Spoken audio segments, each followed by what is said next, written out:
Right, Ubisoft, you know how we liked Assassin's Creed Black Flag? You know how we enjoyed being a pirate? Yes, we noticed, so we have created a game focused around that. Oh great, so hopefully you haven't fucked this up. Well, your character can't carry any weapons, such as swords or pistols. Oh, for fuck's sake, Ubisoft, you're supposed to add on, not take away, and now you made me sound like my high school math teacher. Oh, it's a pirate's life for me. We go where the wind goes, I guess. Oh, turn, wait! Okay, just follow the trail of devastation. Skull and Bones is a multiplayer open world game where you build ships and increase your infamy so you can rule the seven seas, not bowing down to any other fucker that comes your way. Unless we see the British are coming, which is the universal sign to run like the fucking wind. Oh god, the British are here! We're gonna die! I don't think we're supposed to win this battle. Or if you come across a player that's a higher level than you, in that case you may as well put up a lawn chair and play the Davy Jones Kraken theme from Pirates of the Caribbean, because doing anything else would only make Death's job a little inconvenient. Do you fear death? You've no idea. Ubisoft made sure that a fair play scheme would be in place. Play by the same rules, okay. I will. Play nice, it's just not gonna happen. Play fair, definitely not gonna happen. Play safe. I mean, what are you saying? Which basically amounts to don't be a cunt, and we know how reasonable the average online player is. As for the story, well, this game was made by Ubisoft, so it's about as engaging as a presentation on Roundabouts, which is funny since that sums up Ubisoft's games for the last few years. Stuck in an endless cycle of open world, crafting, collectibles, and being able to use stealth, but only if you feel like it, don't feel pressured, however, you will get less XP if you don't, so get fucked. Anyway, about 3 hours into the game, I realised there wasn't much of a story. Think of it the same way GTA Online had a story mixed in with Sea of Thieves, and that's about it. I was dropped onto a pirate ship that's being hunted down, and since there was no health bar, I had a pretty good idea of how this shit was going to end. I don't have a health bar, which means one thing, I'm supposed to die. Yeah, I'm supposed to die. The inevitable happens, and you wake up after the battle, leaving you stranded, and the game gives you plenty of time to contemplate how fucked you are. Around me are familiar faces. Luckily, you are rescued by two turnips who decide that you are destined for greatness as one of the greatest captains in the land, or sea in this case. We arrive to meet Captain Scurlock, who's a big deal around the knockoff, more boring version of Tortuga. Carry on. Scumcock takes an interest to us immediately because we give him a plot device to further the plot, I guess. Rises on Julian's patronage. And that merchant's so rich he pisses liquid gold. All I receive is a letter.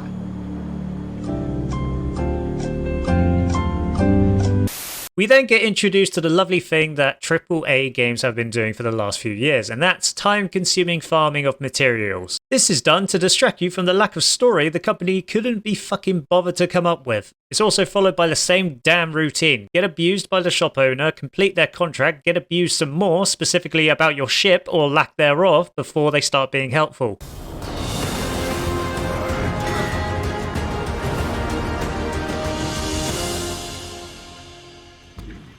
What the fuck? It was at this point I was starting to lose interest, the same way I lose interest in a restaurant when they ask me how I like my chicken cooked. It also didn't help that for every action I made in the game, I had to go through a 10-minute loading screen. Ooh, abandoned cannon?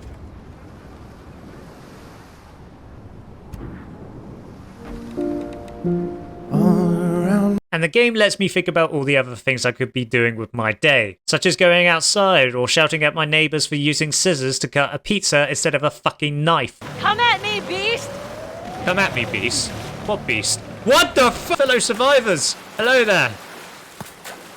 Please don't hurt me. I eventually got my hands on a somewhat better ship than the one I had before, i.e. it has cannons so I can fire warning shots at other players to tell them to fuck off. Oh, for God's sake, I'm just trying to loot!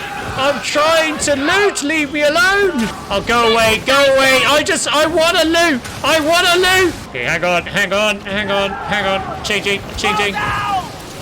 Oh, what the fuck? Go away! Sort of like kicking off the stabilizers, I suppose. There was one mission I encountered early on that I genuinely had to look up a guide because I had no idea how to fucking complete this tumor of a mission. You have to bribe 3 people on separate islands because Tosspot told you so. However, after bribing 2 of them, the third guy was located on an island you're supposed to plunder. I'm having mixed feelings about this game. Are you wanting me to bribe them or turn them into a fucking kebab? After flying around the island, figuring out how to get on it, I gave up in the end and had food. Okay, go. I'm not doing ASMR, right? You can fuck off. However, since this is online, you can't pause, so I had to find a quiet corner to eat in peace, until it became the opposite. Alright, maybe if I stay like this, they won't bother me. Oh my god. Oi! What's going on?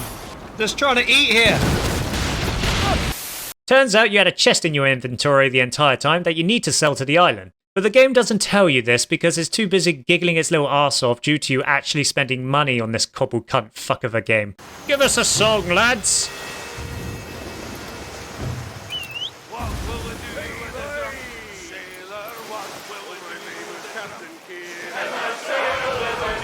Wait, guys, you're singing 2 songs! But other than that, the mission started to get a bit repetitive, in the grindy sense, so if that tickles your fancy, then you're in luck. Alright, fine, I'm turning around. Oh, what about the gameplay? Well, as I said before, there's no sword combat, which for a pirate game seems to be a key missing ingredient to make it more sustainable. Why would they do that? You never feel like a pirate more than getting into a sword fight, getting bored, pulling out your pistol and shooting them in the face because we laugh in the face of fairness. Well, we wanted to focus more on the naval part of the combat. Focus? You can focus on a sunflower in a field, but that means fuck all when the entire field is full of the fucking twats. You two, what are you two doing? What are you two doing? Just get back to work, stop having fun. But yes, only naval combat in this game, which means it's less adventurous than folding toilet paper neatly before wiping your ass. Certainly makes the plundering a bit bare bones, if that. Your entire crew is doing all the plundering while you stand on the sideline waving your little pom-poms in the air cheering them on. Why am I a spectator in this game, hey game? Oh, and your ship has a stamina bar. What? You fucking what, mate? Since fucking when was that a thing? Even Sea of Thieves didn't touch that ship with a 100-foot long dildo because they could already tell that was pretty fucked. And don't fucking put your hands on the wheel! The ships handle worse than a Reliant Robin that failed an MOT, so this just serves as more of an annoyance than anything else. As if making us travel your unnecessarily large world couldn't get any more fucking boring. I would rather crawl across broken glass butt naked. Guys, can we get a little tune going?